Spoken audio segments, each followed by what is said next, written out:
So we're here with Lloyd Blankfein, who has been the chairman and CEO of Goldman Sachs for 10 years. And I don't think any of your predecessors in the last 2 decades stayed that long. Is that right? No, I don't think they stayed. I'm sure it seemed that long, but they didn't stay that long. Okay. Well, let's talk about your early life, if we could, for a moment. You grew up in New York City. When you were growing up, you didn't have a lot of money. Was money anything you ever thought about when you were growing up, as wanting to have a lot of money, or what were you interested in when you were a young boy? I didn't think about money because I went to school with other kids that were like us, and so I just didn't know what was. I didn't know what I mean, I don't know if it would have changed me had I known, but I didn't know what the range of possibilities were. I didn't know that we weren't well-to-do. I didn't know that. Brooklyn. I grew up in Brooklyn. Your father worked, as my father did, in the post office. No, colleagues. Right. Mine worked in Baltimore, yours worked in New York, but their job was to file the mail. Right. Not to deliver it, but to file it. Sort the mail. Sort the mail. All right, so you weren't wealthy, and you went through public schools, but you obviously did pretty well because you were valedictorian of your class in high school. So you always realized you were probably smarter than the average student. I knew that, ranking high in my school meant that I was, certainly good at school, but I didn't know how smart I was or how I would compare with other things. And by the way, being good at school and being smart are 2 separate things anyway. Were you surprised you got into Harvard, and did you ever think of not going because you couldn't afford it or you might not fit in? Let me just take a step back. Obviously, my parents didn't go to college, but I have one older sibling, didn't go to college either. It wouldn't have occurred to me, really, to apply to that fancier school. I mean, obviously, I had heard of it. I knew I was going to go to college, but I didn't assume I was going to go to. I didn't even know what it would have been to go. I remember reading Separate Peace, and right. I guess the kids were at a prep school. I read that whole book. I didn't know what a prep school was. Well, I didn't know either. I know what it is now, but I didn't know what those things right. were. So it wasn't like I had expectations. I know that no other kid from Thomas Jefferson High School went into the Ivy League that year, but somehow there was some guy from Harvard who was there and spoke to me and encouraged me to apply, and the school waived the application fees and everything. In other words, it couldn't. Wow. And I wasn't that spectacular. It wasn't like I had perfect board scores or everything. I don't know what made them want to invest, but they did, and I went there. When you got there, did you I got there, and I was grateful for it. All right, but when you got there, did you say, these kids are smarter than me, or you said, these kids aren't as smart as me? I didn't get to the smart versus not smart. I had to get over the idea that we were from different planets. Okay. First thing I did when I got accepted to college, when my parents took me to something called the Mail Shop on Ralph Avenue in Brooklyn, where they bought me, it must have been like for $40, 3 sports jackets, 5 pairs of slacks, burnt orange right. pants with a light blue double-breasted jacket, the kind of thing, circa, I wouldn't say that I fit the demographic, but when I got to Harvard, circa 1971, I'm sure my roommates from New England prep school community looked at me like I was from some foreign planet, and I could tell that look. I was nuanced enough to tell they were looking at me like I was some different species. So what did you do at Harvard? Were you an athlete, or were you a scholar? I was a swimmer in high school. I could never have been good in college, but even if I was good in high school in New York City, but I went there. I tried to do that. I wasn't going to be any good. But you did not try out for the swimming team? Oh, I did. I thought one time I heard you say that you were still swimming when the others. No, I did. I was off. not built for speed. You could take one look and see that. I felt I was more built for endurance. I did this longish kind of race, and we're swimming, and while the other kids who started with me were out showered and back in class before I'd finished swimming. So I literally went. I don't even think I dried off. I went from there to the boathouse to try another sport. When did you decide you wanted to be a lawyer, or at least go to law school? When I started school at Harvard, I was 16. I turned 17 when I was there. So in addition to being provincial, I was also young. And by the time by the time I sorted things out, I was pre-med for a while. I took some science course wasn't sure what I wanted to do. I toyed with the idea of being an academic. I was a good student. I wasn't that good a student. And I also dawned on me at some point that I need to pay off student loans and earn a living. So I thought I'd be a professional. I applied to law school, and a lot of people just walked down the block from college and went to law school. I didn't take any time off in between, so I went to Harvard Law School. You went to New York law firms right afterwards? I applied to New York law firms. I got job offers at some, and I didn't get job offers at others. Okay, but you wound up at Donovan Leisure? There was another firm that hired me first, which was, and I accepted a job in the tax department. This was a famous, top-notch New York law firm. In their tax department, I got a call from them after I'd accepted the job and some months had gone by, And they called me up and said, you know, we're going to move you, we've overhired for the tax department, we're going to move you to the corporate department. Right. And I said, well, I've taken all these tax courses, I kind of want to be a tax lawyer. He goes, well, we've overhired and we don't have a slot for you, but corporate law is fine. I said, well, do me a favor, tell me, how many slots do you have? And they said, 4. I said, well, how many people did you hire for tax? And they said, 5. So I said, well, let me get this straight. So I'm 5th on your list of 4 people right. For this job. Is that right? Well, we don't look at it that way, but so I said, look, I can't come and work for you. So there was another firm that I had also liked that I originally didn't sign up with. That was Donovan Leisure, so I went there. You went there, and did you practice tax law? I did. I got thrown onto cases. They were very interesting cases involving the entertainment industry, and so I moved for 2 years out to California. It was kind of a nice lifestyle. I lived in L.A. Wow. Worked so out were you wearing leisure suits or not? No, at that there? point, no. In fact, everybody else in California was wearing, loincloths and togas, and I was stepping over them on a Saturday morning in a 3-piece suit on my way to the office. Okay. So I realized I was a little bit out of sync for the lifestyle of California as a corporate lawyer. Now, I practiced law as well, and your career was probably better than mine. I wasn't a good lawyer, and my clients made that clear. Your clients presumably thought you were good at it, but why did you think you wanted to leave? And you tried to apply Actually, a number of my friends were going to finance jobs, and at that point, it wasn't the be-all and end-all. There was no thought you'd make more money. In fact, the job I took eventually paid less money than what I was making at that point. I was a 5th-year associate in a law firm, and I was going to be starting over at another firm. So I applied to a few Wall Street firms. I didn't know a lot about them, but I remember I had a job interview at Morgan Stanley. Dean Witter at that time was a separate firm. Goldman Sachs was one of them, but I got turned down by all of them, and probably for good reason. I didn't know very much about it. A lot of people were coming out. There's no reason to grab onto me. Ultimately, I joined J. Aron. It may have actually been acquired by Goldman or was about to be acquired by Goldman, but it was a separate company and managed separately. And eventually, as a result of joining J. Aron, I started getting integrated into the Goldman Sachs firm. Did you ever meet, and have you ever met the person who turned you down at Goldman? I knew who it was, and it was... That person's still here? No, this is 36 years ago. For many years after I got to J. Aron / Goldman Sachs, there would be no one threatened by having by being at odds with me. Okay. It took me a while to work my way up the letterhead. Did you feel like you were ready to be the CEO of Goldman Sachs? Look, I never felt like I was ready to be the CEO. I've been the CEO for 10 years. I'm not sure I feel ready to be the CEO of Goldman Sachs.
Wound up as the vice chairman of Goldman Sachs. Well, you know, it took a number of years. It may have been a blink looking back, but while I was living through it, it wasn't so quick. I got more involved in the equity business, got in charge of sales and trading, and then over time, I became a vice chairman of the firm, one of several, but my particular coverage was over all the sales and trading businesses at that time. But trading businesses are ones where you can lose a lot of money very quickly, so you were always, I assume, worried about all the people under you making a big mistake, and how did you monitor that? It was good training for the job I'm in now. I spend 99% of my time worrying about the 1% things that could go wrong, and so being pretty, paranoid. I managed it leveraged two things that are normally not virtues, but are in this context. It leveraged my my ADD and my paranoia. So when you became vice chairman, you were under Hank Paulson, who was the CEO.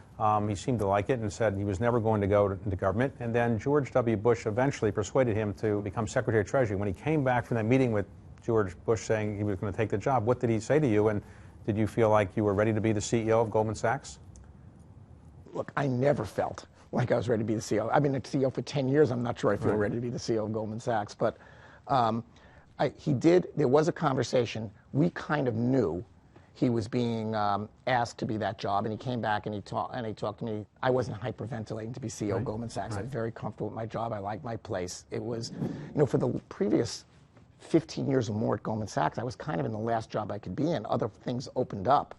But I reported to people who were my contemporaries at the firm for a long time. I didn't think I was necessarily going to keep rising. Quirky things happened that made room for me. But he told me that he was, that he was offered this position. He planned to stay in the firm for a longer time, not take the job.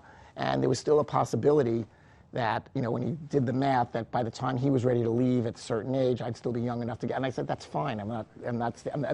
It's not like I'm waiting for you to leave your table at a buffet so I could take your seat. It was fine. But notwithstanding him saying that, I guess he got another call to go in, and he decided to take the job. No big surprise to me. So you became the CEO. I got the call from Hank over the weekend. Now, Hank is an intense guy, works 7 days a week, 24 hours a day. I did too. He said, I have to go down to Washington. I've decided to take it. There's going to be an announcement that Tuesday, the day after Memorial Day, in the Rose Garden, and I want you to fly down with me so we can discuss transition. I'm pleased to announce that I will nominate Henry Paulson to be the Secretary of the Treasury. Now, I was thinking, well, I really need to do this because I need to discuss the transition to me. Right. In his mind, he was discussing his transition to his next job. So I kept waiting to hear from him where the keys were buried and what was it, and all we were talking about was his transition because his head was in another place as it should have been. So he took the job, you got the job, and not too long thereafter, the U.S. economy kind of went south, I think it's fair to say. I remember that. Yes, and we went into the Great Recession. So when did you realize the U.S. economy was actually heading further south than anybody had thought it possibly could?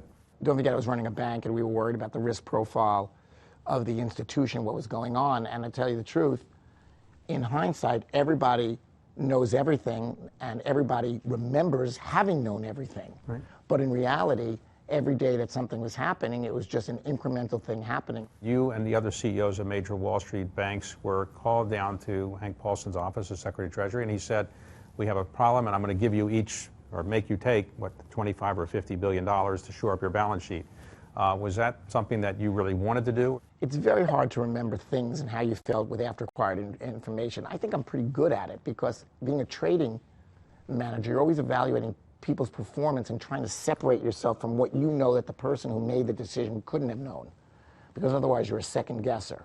So I do remember what I was thinking. I remember thinking at the time that this would make things safer, and I had an element of relief about it because it was going to stabilize things. Was there a level of risk out there that I wouldn't have been comfortable? We spend money in our personal lives to insure ourselves against very remote risks.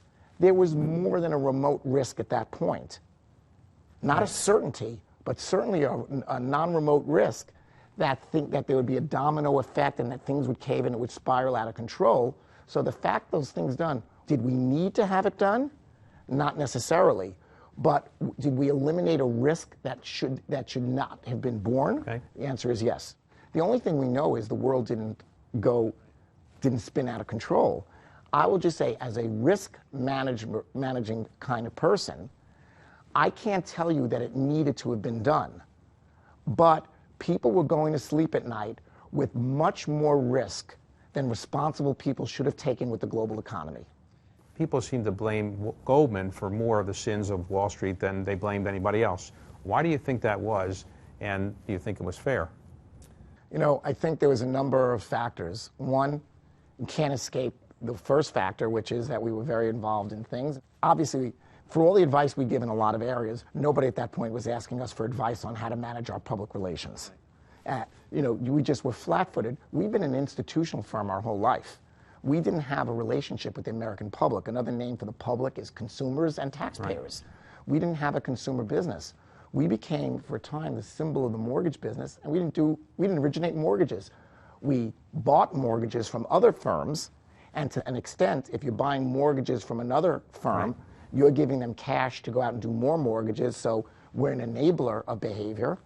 And the accusation was, and it was borne out by settlements where we, agreed to a set of facts where maybe, where we might not have done the due diligence on mortgages that we acquired and then on-sold to other people. So there's, behavior in there. So that's one factor, so we won't walk away from that. There was also the issue that we managed our risk pretty well in that crisis. And whereas a lot of firms out there lost 20, 40, $50 billion as firms and individuals got wiped out, we obviously didn't make money in the crisis, but we didn't lose money in the crisis. And so we came out relatively unscathed and looking like, we needed to be punished by in other ways. Goldman has now been much more involved in philanthropic activities than, at least visibly, it was before. You've got the program 10,000 Women, 10,000 Small Businesses. Is this a response to some of the image issues? I would say, historically, Goldman Sachs has been very philanthropic throughout our lives. When I became a partner of Goldman Sachs, I was taken aside. They said, when you run your life, and at the end of your life, somebody writes an obituary about you, if there are 9 paragraphs, no more than 3 should talk about Goldman Sachs. So you should have a more diverse life. You should do things after Goldman, like public service. I would say, in general, we never publicized what we did anywhere. You never saw Goldman Sachs commercials or advertisements or even our name on our building. After the crisis, we realized that one of the things we didn't do is we didn't communicate enough with the public to let them know who we were and what our contribution was to society. It wasn't really an emphasis to say, aha, we're entrepreneurial. We've never not been philanthropic. We've never not been. Personally, you have been involved in a number of philanthropic things yourself, but in terms of public service, would you ever go in the government and follow your predecessors as Secretary-Treasurer or something like that? I've been asked that question, and without hesitation, I said, I would like to be wanted to do that. I'd have to think about it. In this environment, I would say you won't argue with me on the point that I don't think an invitation is likely to come in the next. Never know. But you never know. So I'm not soliciting it, but it would be crazy. Other people would say, oh, gee, I wouldn't want to do that. Of course you'd want to make a contribution. How do you define leadership, and what are the examples that you kind of have in your mind about what it takes to be a great leader? I think different institutions, different cultures, different times require different things. I think through the crisis, you had to be optimistic, but not so optimistic that you lost credibility. You had to be willing to take a punch. You have to have a compass. You have to be, if not charismatic, you have to be at least articulate because you have to explain to people and bring them along. You have to get people to behave well. I said in the crisis to people that, remember, act well now. I said this to my partners, because people are going to remember forever how you act at this critical time. So think about it, because we're going to get through this. And your reputation that you form this period of time will stay with you forever. Did you go for a second and third opinion just to make sure? My whole life is about risk management and due diligence and worrying about details. The peculiarity of my being a CEO of a public company was you really can't tell anybody until you tell everybody.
about a year or so ago, you were diagnosed with lymphoma.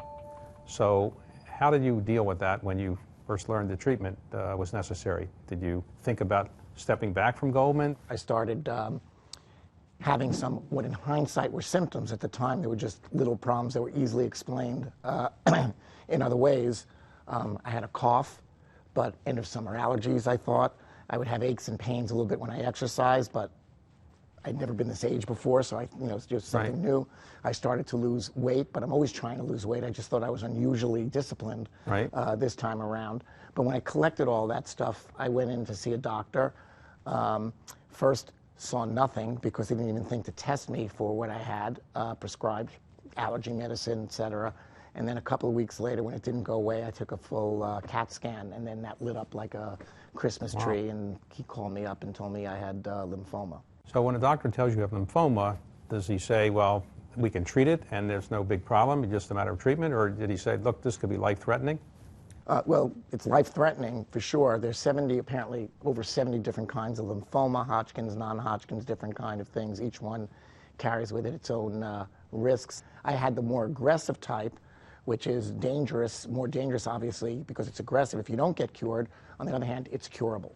So you went in and you were in the hospital. I think sometimes you have to go in 3 or 4 days for chemo or something like that? The treatment that I had was 6 3-week cycles. So for 3 weeks, 6 times on a cycle basis, the first 4.5 days of the cycle, about 98 hours or so, I'd be getting chemo night and day continuously. Did you go for a second and third opinion just to make sure, or do you just say, I'm comfortable with the initial prescription? You know, it's funny. I don't know. You don't know how to react to things until you live through them. But I didn't do. I mean, my whole life is about risk management and due diligence and worrying about details. And when this happened, it was so quick that I knew, as I said, when I had the CAT scan, I knew I had a lymphoma, but I didn't know what type. I had to have a biopsy, which is general surgery, and then it takes a week to figure out what you had, and then you go back and he reports to you. And the way these things work, and the peculiarity of my being a CEO of a public company was, you really can't tell anybody until you tell everybody. Right. And so my wife and I could tell nobody. I went and I did. So during this period of time, including up until on the way to the hospital to get the biopsy, I had a press thing scheduled, a televised thing with a lot of reporters in the audience. I went through, we did that whole thing, went into the hospital, had the biopsy, waited 5 days for the report. And on the way to get I went to get the results of the report, and the thing was so kind of advanced, and it was so, at that point, mandated what the treatment would be. I literally went upstairs from the doctor who delivered the results to me, right upstairs to, strap on the first of the chemo treatments. And so I did not get a second opinion. Okay, all right. So after the treatment's now been completed, is that right? Yes. Now that you have had this, you are in remission. Right. So that means that you're always subject to being hurt again in some way, but generally you're in pretty good health now. Worried that things come back. In fact, I should have been worried before I knew I had a problem at all. I should have been worried that I'd get it for the first time. Now I'm on edge because I'm worried about getting it for the second time. If I'd known better, I'd have been worried about getting it the first time. But when you heard about the prescription, of what the description of what you had and the necessary medication, do you think maybe life will be different for me and maybe I should step down from CEO, smell the flowers a little bit more, or you didn't think about that? I'm very, reality-based. Maybe I'm not that spiritual. I don't know. I just, got very focused. I got the news, again, the news of what type of lymphoma I went into the doctor and received. The news that I had a lymphoma, I got on the telephone. Okay. And, people said, how jarring was that? And, I say it in a kind of funny way to think about it, but to some extent it's true. I'm kind of a fatalist in some ways. I said every time I had ever gotten a physical and the doctor called up and said there was nothing wrong with me, I was like shocked. So finally somebody called me up and said something's wrong with me. I said, oh, par for the course. Right. When I first met you, you did not have a beard. And then you grew a beard, and now obviously after your illness you've kept it. Is that a permanent addition to your face? It shaved itself when I took when I had the chemo treatments, but it grew back. So it's a sign of, I wouldn't say victory, but it's a sign that at least I'm gaining. Okay. So so my wife, I think it was very symbolic to allow the beard to reassert itself. All right. Let me wrap up by just asking you about your legacy. What would you like ultimately when you do leave to be your legacy? the limitation of my position, unlike you're a founder. I'm not a founder. Goldman Sachs was a great firm when I got here, and hopefully it'll be a great firm when I leave.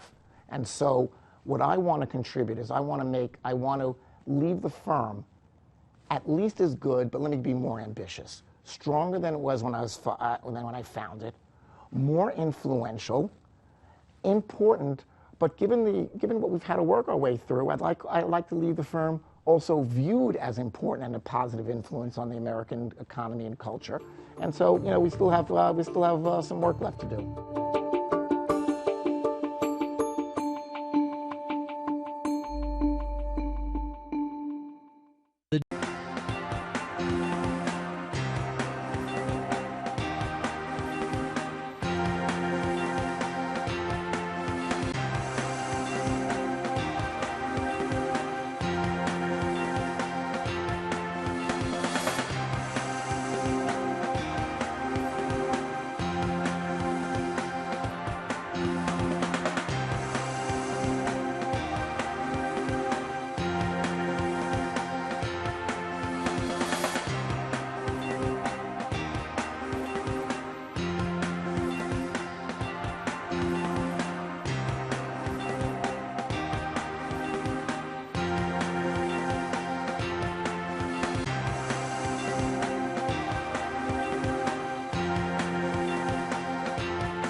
Market experts are saying inflation is right around the corner. So ask yourself, where will gas and food prices be 3 months from now? Even the thought of inflation will lead to higher mortgage rates. So why take a chance? Grab a cash call mortgage 15-year fixed rate at 2.75 rate and APR with absolutely no closing costs. That's 2.75. Do it now before rates and everything else goes up. And with cash available in the twos, maybe pull cash out to pay off high-rate debt or just keep for that rainy day. Call 855-890-CASH.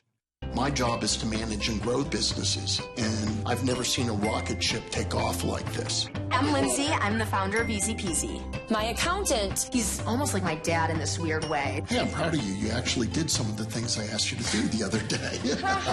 I've been able to say, okay, here's the challenges you're going to have, and we can get it confirmed through our QuickBooks. And what steps are we going to use to beat these obstacles before they really become a problem? Get 30 days free at QuickBooks.com.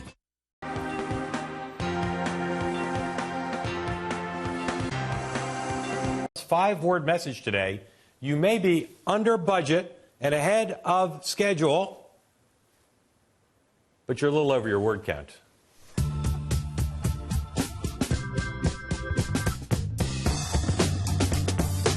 On the show tonight, a schoolyard fist fight, a Florida forensic, and Hillary Clinton's message finale. But first, with less than 2 weeks before the election, Donald Trump did what every underdog presidential candidate would do in his position: attend a hotel ribbon cutting with his family here in Washington, D.C. There has been some head-scratching in the media over this move, with critics accusing Trump of foolishly taking time away from his campaign to promote his business interests. His team says it's a perfect example of his management and his leadership ability. For his part, Trump gave what some are calling one of the best and most focused speeches of his entire campaign, in which he touted his hotel and in his signature line of the speech said the project was finished under budget and ahead of schedule, and promised to bring that kind of ethic to Washington. After the event, in an interview for The Circus, our Showtime documentary series produced in conjunction with Bloomberg Politics, I asked Trump about what was for him a very personal speech today. I was just trying to say that we built a great building.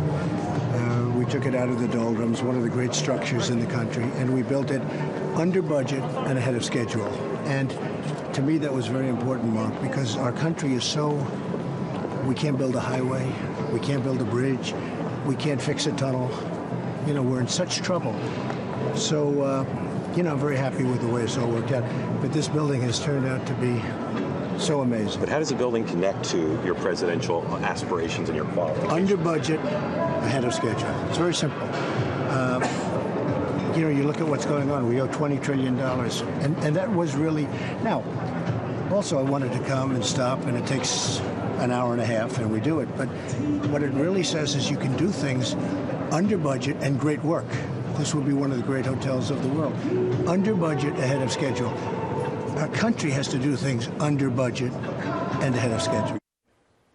We'll have more of that interview from Showtime's The Circus later in the program. After our talk, Trump went back out on the campaign trail to the battleground state of North Carolina this afternoon. John, was going to this hotel opening a distraction, or was it a smart political move? Well, I would say, Mark, that if Donald Trump had spent this entire campaign talking about his prowess as a builder and creating a message architecture around that, this event today would have been on message and potentially effective in making the argument that he was making today. As it happens, it seems random and was kind of tailor-made to generate the kind of news coverage that it's generated, where people look at it and say, this is Donald Trump looking past Election Day and focused on his business interests and not on spending his valuable time in the battleground states he needs to win the presidency. As is often the case, the campaign didn't lay enough groundwork. They think the press is hostile to them, but they didn't do a good job in advance explaining it. I thought it really was one of the best speeches he's given. It was thematic. He was calm and optimistic about the future of America, was not particularly negative about Hillary Clinton. I don't know if he'll give the speech ever again, but if he'd given a version of this at the convention, and had driven that message into the fall, I think he'd be doing better, at least in terms of message and in terms of style. It was one of the most natural and kind of heartfelt-seeming speeches I've heard him give. But getting off the campaign trail, I think people are making way too much of it. People go all the time, candidates do, including in the last week, to give big, focused speeches in places like New York and Chicago. Washington, with this hotel that he's very proud of, that does represent an accomplishment for him. Makes sense to me. Well, again, I would say maybe candidates do get off the campaign trail and go give big focus speeches. They usually do it in May or June or July. They don't usually do it in the last 2 weeks, especially when they're behind in virtually every battleground state across the country where he needs to move votes. I just think, look, like so many Trump speeches, I think we're saying essentially the same thing here. Like, he gave the speech the other day on ethics reform before the third debate. If he'd started giving that speech in May and given it in a consistent, disciplined way for 6 months, he'd be in a better position than he is now. But he didn't, and so he's not. Same with this speech.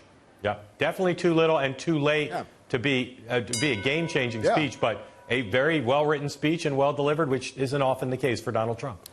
You can say that again. All right, Joe Biden and Donald Trump have been engaged in some spirited mano-a-mano, towel-snapping trash talk.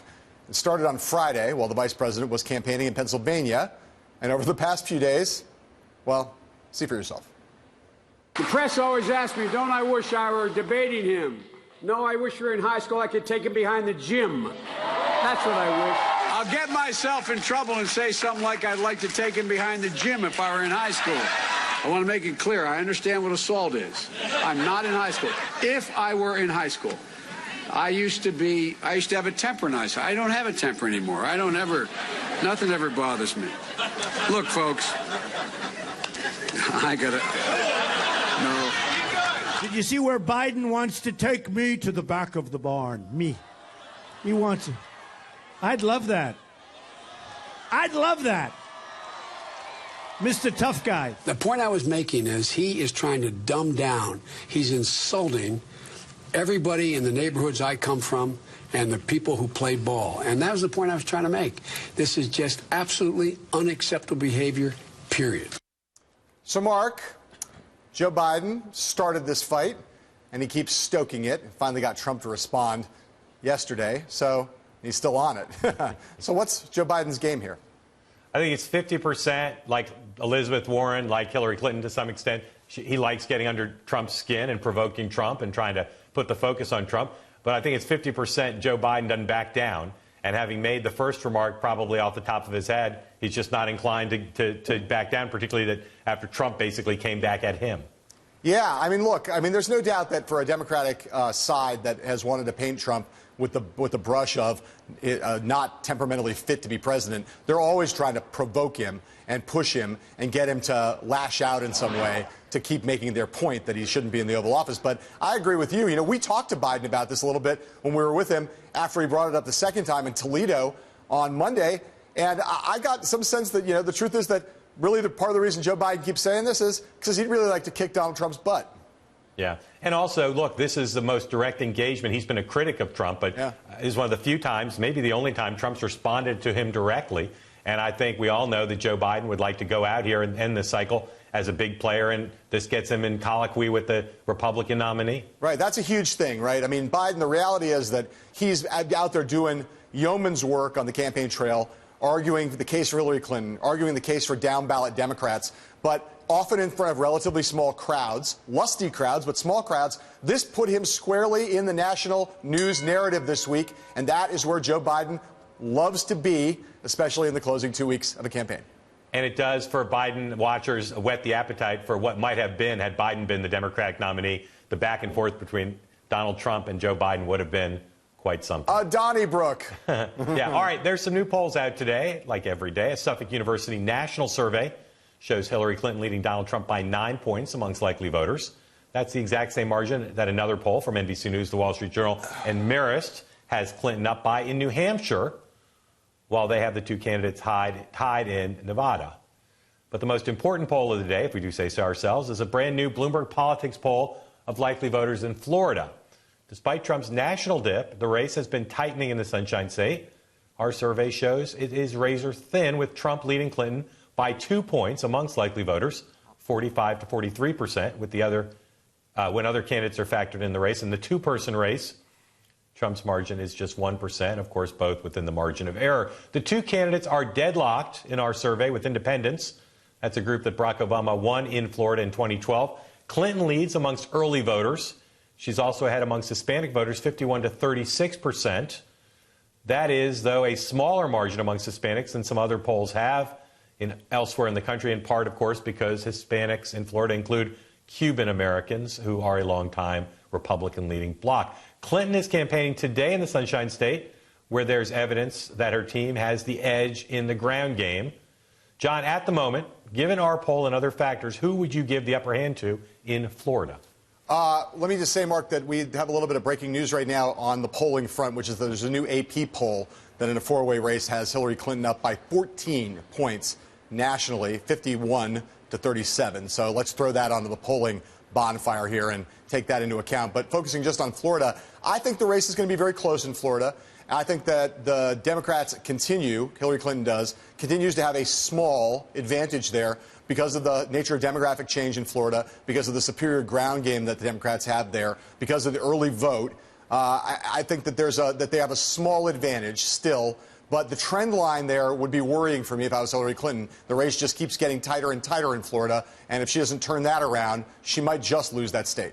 Yeah, you'd have to say, again, given all this national data, that Hillary Clinton would still be the mild favorite there. Yep. But there are two things that cause me to think Trump could well win Florida. One is Rick Scott is the governor, and Rick Scott getting elected governor there shows you a conservative business person, outsider, is somebody who appeals to Florida voters. The other is every time I've gone to the state, in all parts of the state outside of South Florida, I sense intense enthusiasm for Trump and less for Hillary Clinton. And it's such a mega state. As strong as the Clinton ground game is, as well organized it is, it's just simply hard to organize a state that big. Yeah, there's no question about that, except for, I think we're going to see in the early votes. She's going to do well there. Look, I think it's really, this is one of the states that I think is kind of pretty close to a pure toss-up state. I still, for the reasons we just said, that 14-point lead in that AP poll, man, another big national polling lead for Hillary Clinton. Yep. Incredible. All right, now for a message from Hillary Clinton.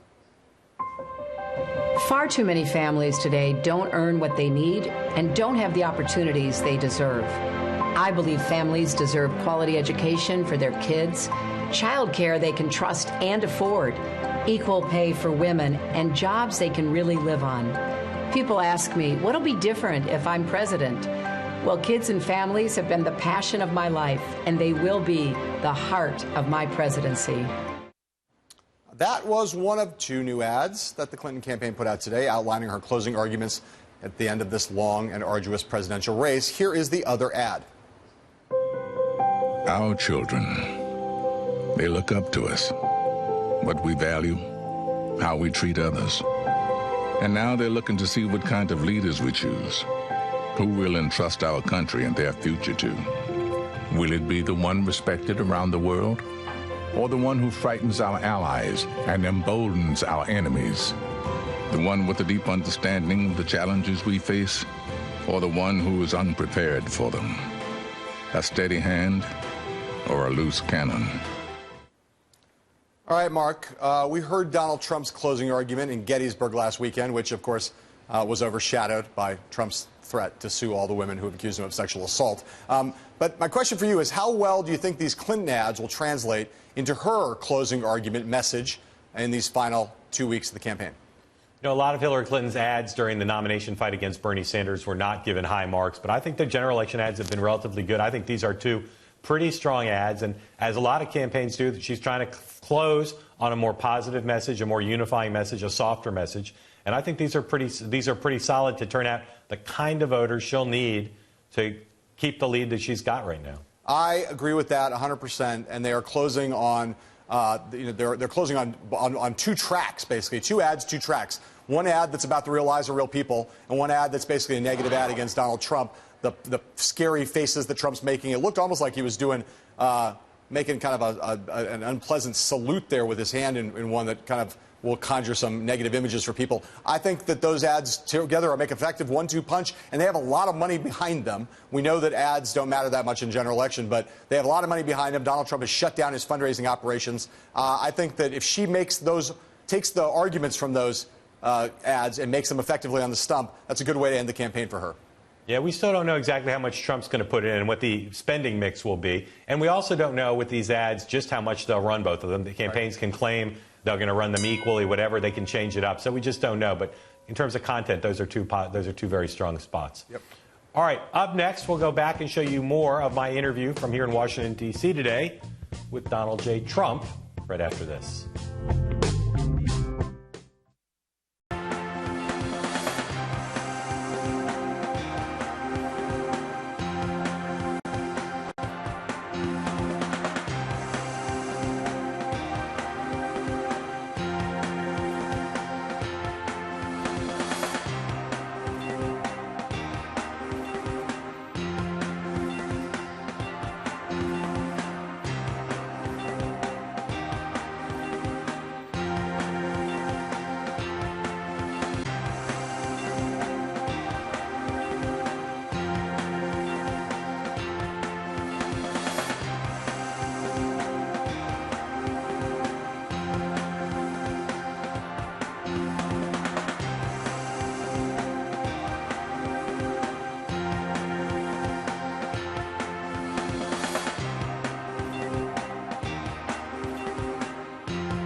Back here in our nation's capital, where earlier today I covered Donald Trump's hotel ribbon cutting in the old post office building on Pennsylvania Avenue, the brand new Trump International Hotel. In an interview for The Circus, our Showtime documentary series, produced in conjunction with Bloomberg Politics. I spoke to Trump after the event, and I asked him about what his opponents have been saying about his new building.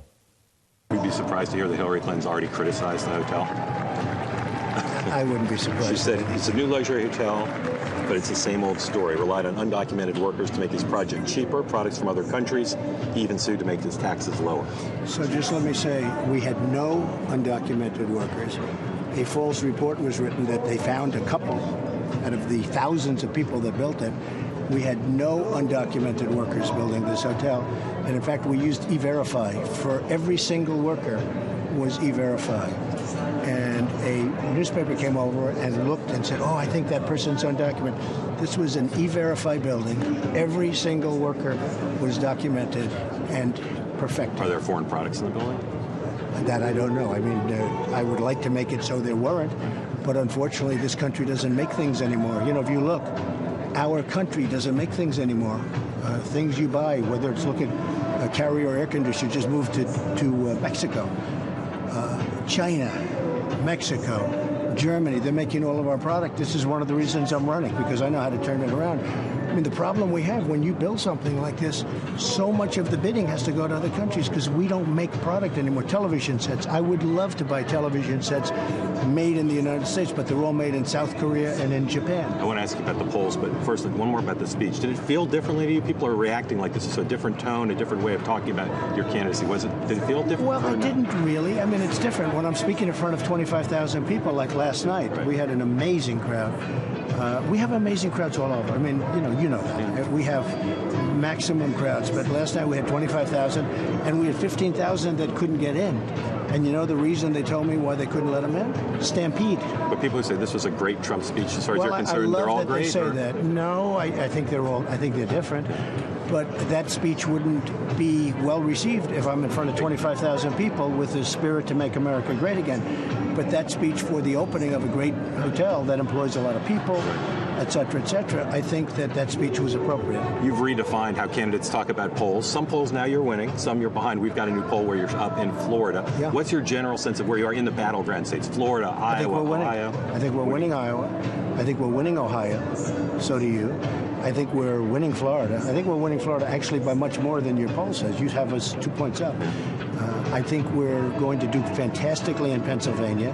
I think we're winning North Carolina. I think we will soon be winning New Hampshire. We're going up there. New poll today shows you closer. Very close. I think as soon, when I go there, people see, look, it's jobs. It's fix our military. It's take care of our vets. It's don't let the world take advantage of us. I mean, I don't know if I'm a great messenger, but the message is absolutely the right message. So you're going to get 270-something electoral votes? I think we're going to win. Yeah, I think we're going to win. WikiLeaks, I know you and your campaign have said the press isn't covering enough. What do you want the American people to know about the message out of those? They're not Hillary Clinton's emails, but what does it say about her? Well, WikiLeaks shows how crooked the whole thing is. I mean, it shows how unbelievably dishonest the whole thing is. And you know what else it shows? I don't know John Podesta, but he says terrible things about Hillary Clinton when he says she has bad instincts. I mean, honestly, I wouldn't want anybody talking about me the way he talks about her.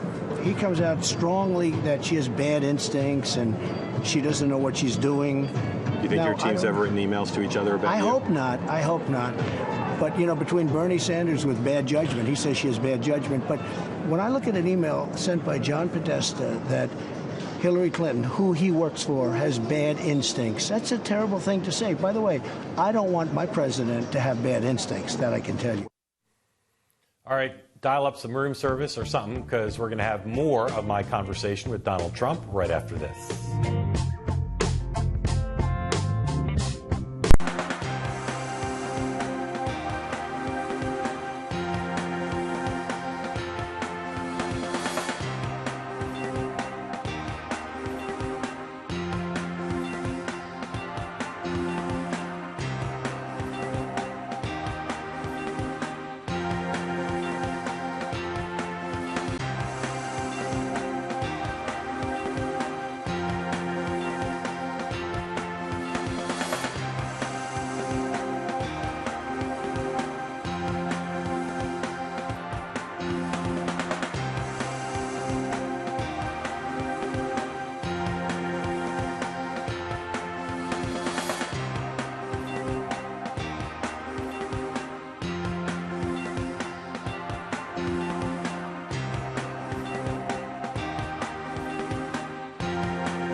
Welcome back. I'm in Washington, D.C., where earlier today I interviewed Donald Trump. Here is part 2 of that discussion at his new hotel here in the nation's capital.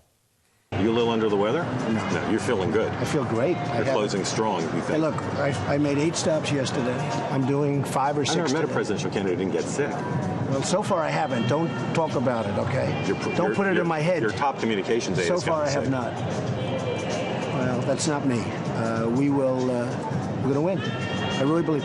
Hey, by the way, I wouldn't say it. I really believe it. If you thought you were going to lose, you'd tell us you thought you were going to lose. I would say that we will try to win. Try to win. There's a big difference. We will try. But we are going to win. And if you look at state by state, hey, look, you're the first one that came out today. Florida, we're up.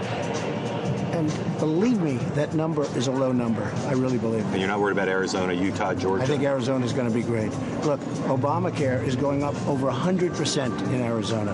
Who in Arizona, and I want strong borders, which they want, because they're having tremendous crime problems and tremendous. But the polls have gotten closer there. Sure, it's closer, and I have a third-party person running too, which doesn't exactly help me. I mean, without that, would win in a walk. But Arizona, I've done great in Arizona. I think we're going to have a very big victory in Arizona. We're going to have strong borders, and we are going to terminate Obamacare. You have to terminate. It's a disaster. Arizona, just about higher than anybody else. They're going to be over 100% increase. Hillary Clinton wants to keep it. She wants to make it even more expensive. We're going to win Arizona. And don't forget, we're also going to be doing a massive tax cut. She's going to raise taxes. I'm going to lower taxes. You were criticized yesterday for not necessarily explaining how health care works well enough. Do you want to revise and extend? No, I don't want to said? revise because they asked me about Obamacare, and I said Obamacare is a disaster. I wasn't referring to Doral. Right, where you have private coverage. No, I have so many people. I have so many different. I have companies with Obamacare. I have contractors with Obamacare. Right. Those people are suffering. But I wasn't referring to the people at Doral. And in fact, I didn't bring them out to talk about Obamacare or health care. I just brought them out to show what a great place that is. But Obamacare, people are suffering with Obamacare. Number one, it doesn't work. Number two, it's so expensive that they can't afford it. And number three, it's closing up businesses. You're going back to a battleground state right now? Yeah, I'm going back to North Carolina right now. Thank you. Good to see you. Thank you. So, Mark, I have a question for you. You know, I watched both segments of the interview. Well done. What's Trump's body language like right now? I mean, a lot of people looked at what he's doing and have seen him in the last few days and think that he must kind of understand that he's losing, kind of slipping into defeatism, lashing out. He seemed pretty calm in that interview to me. He did. He was, and in the event itself, as I said, he seemed to have almost a confidence, not a bragging confidence, but a quiet confidence. There's no doubt that his team knows he's behind, and behind nationally by more than they acknowledge. But as we discussed yesterday, you know, hope springs eternal with every behind candidate we've ever covered if you can see your way to 270 electoral votes. And right now, he's got a poll today from New Hampshire showing it closer. They've always been a little bullish on that one district in Maine. So I think, obviously, the data wouldn't give him as much confidence as he claims to have. But he did not seem to be anything today but comfortable with where he was and eager to get back out. But as I said, we've seen that with plenty of candidates we've covered when the data was like this. Yeah, I mean, I would be a little bit, if I were him, I would be taking a deep breath looking at the fact that I have to have my running mate in Utah this close to Election Day if I were a Republican. But nonetheless, I'm struck by his calm today. I've not seen him that calm, it feels like, in months. Yeah, he was both calm and kind of fired up. It was interesting, and like I said, every behind candidate does that. All right, so more of our interview with Donald Trump is going to air this Sunday night on The Circus on Showtime. You won't want to miss that, 8 p.m. Eastern Time. That's it for tonight. Thanks for watching. Bloomberg Markets Asia is up next. Sayonara.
It is 9 a.m. in Hong Kong, midday in Sydney, 9 p.m. in New York. I'm Heidi Lun, coming to you from Bloomberg's Asia headquarters here in Hong Kong. This is Bloomberg's Markets Asia.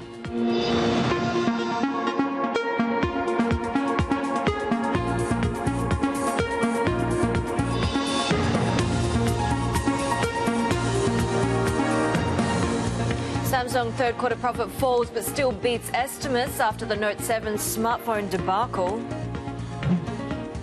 Bank of China managed to eke out a small profit, but the outlook for the big players remains pretty gloomy. And Australia's third largest bank beating estimates despite lenders facing higher costs, lower margins and rising bad loan charges. And a warning for Tata. Its ousted chairman claims wrongful dismissal and Zeza Group faces $18 billion in write-downs.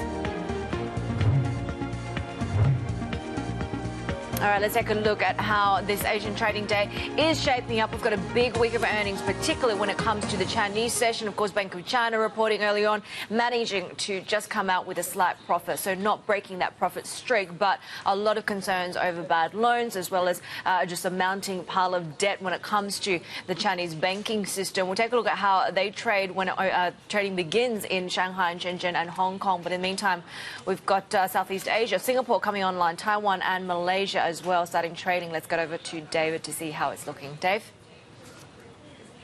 Right. I mean, how do you... I think when we talk about the banks, how do you find the balance between profit growth, realizing, of course, or planning for future bad debt? I think that's just another way of basically provisioning. And, you know, and this sort of interest rate environment where net interest margin, and we saw that from OCBC earlier, not the most ideal spreads, if you will. So just something to keep in mind as we look forward, of course, to more bank earnings out of China. Equity markets, not very interesting, if I'm being honest. Volumes are quite low. I think that's what you get when you have a lot of macro risk further down the road. Traders are reacting to earnings here and there. So you're basically getting a checkerboard, if you will, across Asia-Pacific markets. And you have several markets, of course, like South Korea, which was sold off quite heavily yesterday, seeing a bid a little bit. But you have Samsung, of course, also in the mix, heavily weighted stock, a little bit under pressure given earnings there as well. So let me just flip my pages here because there's really nothing much to say when it comes to the equity markets. Currencies, though, there's a little bit more consistency when you have the U.S. dollar still pushing up. So a good example, have a look at the ringgit right now, down about 0.8%, oh, well, 0.4% on dollar ringgit on the way up here against the U.S. dollar. 417 is your level. The other currency that's also pushing to the downside is sterling. Have a look at that, 51%, 122.25. You look across other majors as well. Not a lot, but there is some weakness coming through for the euro. There we go, 109.04. Aussie dollar. Big pop, of course, up 77 cents, just a little bit lower there as well. Now, let me just, where's my oil contract here? I just want to mention something on oil because this is something you're going to want to watch closely. So have a look at Brent prices, 49.94, fell below 50. Now, there is a signal, if we could look at, well, get into my Bloomberg right now because I have a chart ready there. And what this essentially shows you, we're calling it the secret signal of oil. So what this measures is the spread between these different contracts, say of Brent crude, so time contracts, or the time spread, if you will. And what this one measures exactly is the spread between the price of the December contract and what you have for next June. And essentially what it shows you is that further down the road, or contracts further down, are much more expensive this time around. So there's an incentive that's being created to sit and store oil instead of sell it. So that's just something you want to watch. You run that function, then you get that chart. Guys, Heidi. All right, thanks, Dave. We've got some breaking news crossing the Bloomberg out of South Korea. The country's second largest car maker, Kia Motors, is out with its third quarter results, and this is what we're looking at. Third quarter consolidated sales of 12.7 trillion won. Third quarter consolidated operating profit at 524.7 billion won. Their operating profit coming through just shy of expectations, 525 billion won. We were looking for 550.7 billion won there. their net profit consolidated coming in at 664.4 billion won. Taking a look at whether we're seeing much of a reaction when it comes to that share price at the moment. We'll see if we can bring that up for you. But this is South Korea's second largest automaker. It shares these car platforms with Hyundai Motors in terms of getting some of those costs down, and it has quite a significant exposure in China and Europe, the two largest markets. So we'll try and get a breakdown, I guess, of the geography of those earnings when they become available. All right, in the meantime, let's go over to Sydney, where Paul has the first word news for us. Paul. Thanks, Heidi. Nintendo shares are paring some losses after it cut full-year revenue and operating profit forecasts. The success of Pokemon Go failed to offset sliding gains of its gaming platforms. Nintendo sees operating profit for the year through March of $288 million. That's one-third below previous estimates. Investors were also rather underwhelmed by last week's launch of the Switch console. Tesla jumped after hours following its first profit in 8 quarters. Net income in the last period was 71 cents a share, compared with a loss of 58 cents a year earlier. A Bloomberg survey estimated an average loss of 54 cents a share. Tesla says it's cut its borrowing facilities by almost $180 million, and its giant battery factory is on track to produce power cells this year. South Korea's Naver Corp narrowly missed estimates in the third quarter. Operating profit came in at the equivalent of $249 million, just below the forecast $252 million. Naver's line messaging service is popular in Japan, but it also missed estimates. Operating profit was $47 million through September, less than the $49 million analysts had been expecting. Sales also fell short. Singapore's OCBC says third quarter profit rose 5%, driven by income from wealth management and life insurance. Profit for Southeast Asia's second largest lender was 943 million Singapore dollars, about 678 million US. Income from wealth management jumped 34% from a year earlier. However, its non-performing loan ratio climbed by a third to 1.2%. Global news 24 hours a day, powered by more than 2,600 journalists and analysts in more than 120 countries. I'm Paul Allen. This is Bloomberg.